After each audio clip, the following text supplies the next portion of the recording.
Bismillahirrahmanirrahim. Assalamualaikum warahmatullahi wabarakatuh.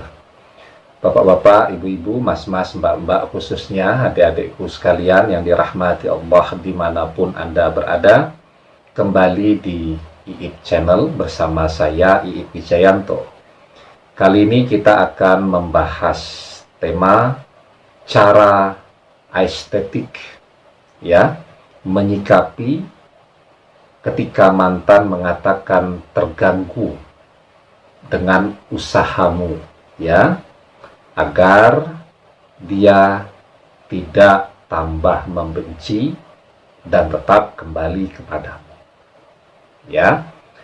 Jadi ya, jangankan mantan, ya, artinya ada problematika di situ ketika harus menjadi mantan, ya. Banyak juga tuh kan orang-orang yang mengatakan saya dan dia tidak ada masalah, tapi kok bisa ya sampai berpisah. Ya artinya kalau sampai berpisah tetap ada masalah, ya.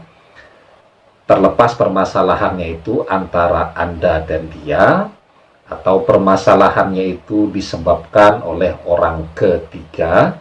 Orang ketiga kita garis bawahi bukan hanya pebinor, ya, bukan hanya orang yang merebut dia dari Anda, tetapi juga orang ketiga itu bisa jadi orang tuanya, keluarganya, tetangga-tetangganya, saudara-saudaranya, sahabat karibnya, dan seterusnya, ya. Jadi manusia itu jarang sekali ada yang bisa berdiri dengan keyakinannya sendiri, dengan sikapnya sendiri, memilih, memilah, menentukan segala sesuatu yang akan dia ambil dalam langkah-langkah hidupnya berdasarkan pemikiran dia sendiri. Jarang, ya. Itu kalau ada orang yang seperti itu, kita bisa menyebutnya sebagai orang-orang yang betul-betul independen, orang yang betul-betul mandiri. Lebih banyak lagi orang yang kemudian setiap keputusan, kebijaksanaan yang terjadi di dalam hidupnya karena faktor pengaruh dari para pembisik-pembisiknya, ya, dari orang-orang yang ada di lingkungannya, dari sahabat teman curhatnya, dari orang tuanya, dan seterusnya. Orang tua tentu sangat berpengaruh, ya, karena investasi, ya, membiayai. Tentu ada kekhawatiran juga kan dari mantan Anda kalau berbeda pandangan dengan orang tua, berbeda jalan, berbeda langkah, bisa-bisa semua fasilitas diambil nih.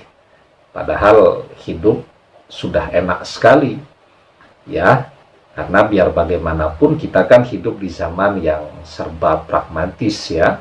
Cinta sih cinta, tapi kalau kemudian harus hidup di dalam gubuk derita, orang lebih memilih mengorbankan cintanya agar tidak keluar dari istana, kan begitu, ya.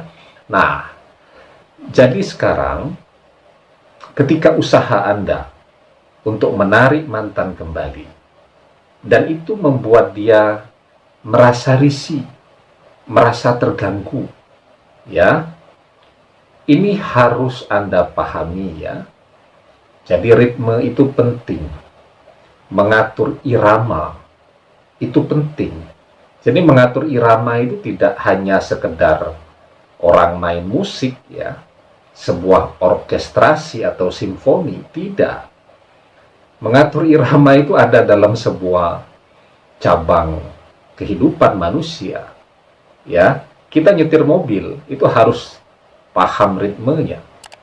Coba Anda bayangkan, orang lagi macet begitu, Anda memaksakan diri untuk mempercepat, ya, menekan gas, ya, tentu yang terjadi chaos. Main sepak bola itu seorang pelatih harus tahu betul bagaimana cara mengatur ritme permainan, kan. Kalau sudah dapat masuk satu gol, nah itu biasanya para pelatih lebih memilih main aman, cari aman saja.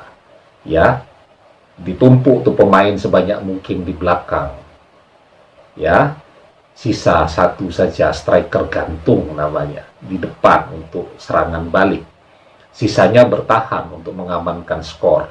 Mulai itu, ya, yang pura-pura jatuh lah, yang ketika melempar bola dari luar ke dalam diperlambat, ngambil tendangan bebasnya pakai diskusi dulu, ya, itu namanya menghabiskan waktu agar skor tadi bisa tetap terjaga aman, tetap menang, ya. Jadi bukan jumlah gol yang dihitung, karena mau menangnya 10-0 dengan 1-0 itu tetap dapat skor 3 kan, tetap menang juga hitung-hitungannya.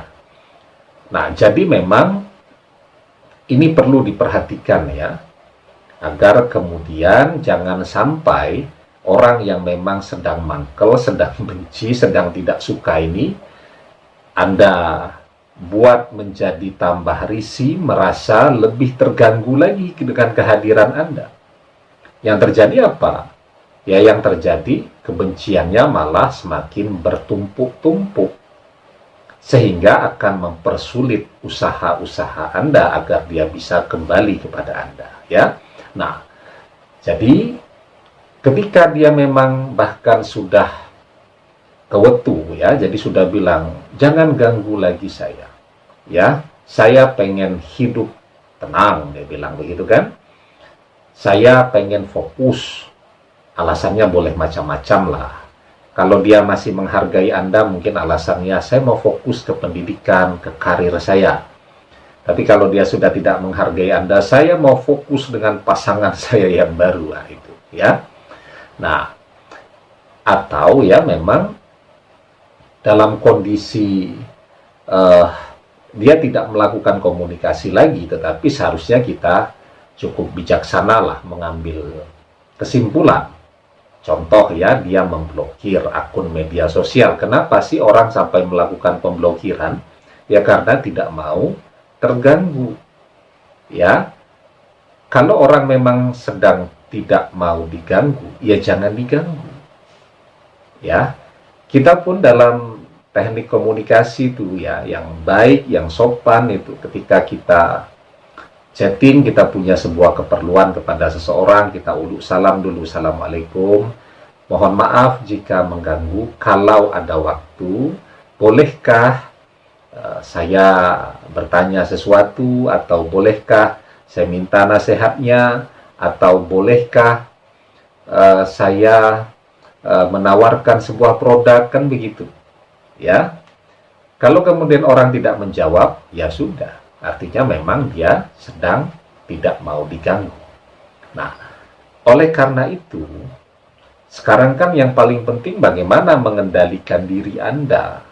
Wah, kangennya sudah rasanya akut banget, kacau balau lah rasanya, ya.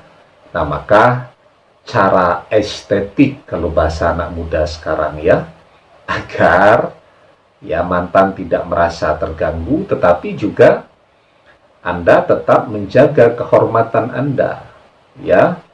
Jadi bukan seperti orang yang mundur karena kalah, tidak, tetapi mundur untuk lebih maju lagi, mengalah untuk menang. Nah, itu yang paling penting. Itu namanya cara estetik menurut saya, ya.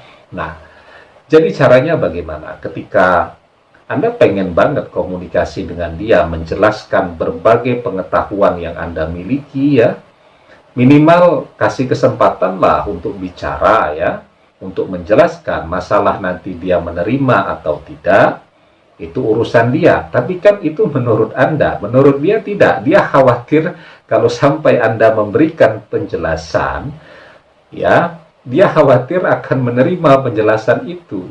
Sehingga kekhawatiran terbesar dari dia, kekhawatiran terbesar dari orang tuanya, dia akan kembali jatuh cinta kepada Anda. Itu yang dia hindari. Maka dia tidak mau berkomunikasi lagi dengan Anda. Ya, nah maka yang pertama, ketika kerinduan itu besar, ya, Maka saya sarankan Anda memperbanyak membaca surat Al-An'am ayat ke-162. Ya. Kemudian Anda hayati, Anda resapi maknanya agar Anda bisa kembali on the track. Ya. Nah, di dalam surat Al-An'am ayat yang ke-162 dijelaskan, Qul inna solati wa nusuki wa mahyaya wa mamati lillahi rabbil alamin. Katakanlah, sesungguhnya solatku, ibadahku, hidupku dan matiku untuk Allah, Tuhan semesta alam. Ya, ini sering dibacakan sebagian kita di doa iftitah. Ya, kenapa saya katakan harus banyak membaca doa ini atau ayat ini? Agar kita bisa memahami waktu kita, hidup kita itu bukan hanya untuk mikirin mantan saja, mikirin strategi agar bisa komunikasi lagi dengan dia, ya, memikirkan cara agar dia mau balik kepada kita. Bukan.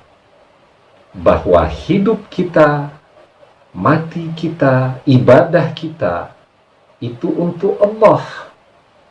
Ya, kalau Allah ridho dengan apa yang kita lakukan, jangankan mantan, seluruh dunia bisa Anda dapatkan.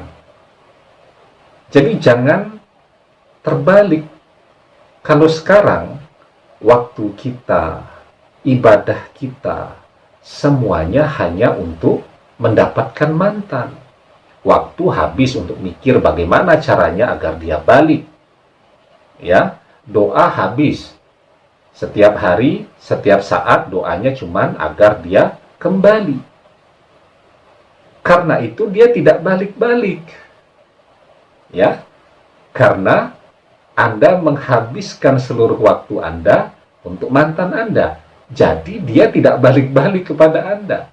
Karena Allah tidak ridho dengan cara Anda mensyukuri nikmat diri Anda.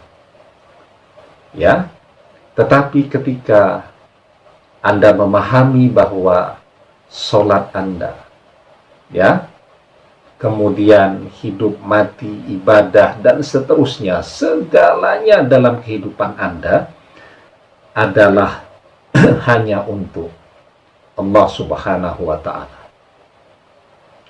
maka insya Allah, jika Allah ridho, di antara doa-doa itu yang Anda panjatkan, ada doa yang terselip nama mantan Anda. Terlepas dari itu semua, Allah Maha Tahu apa yang ada di dalam hati Anda.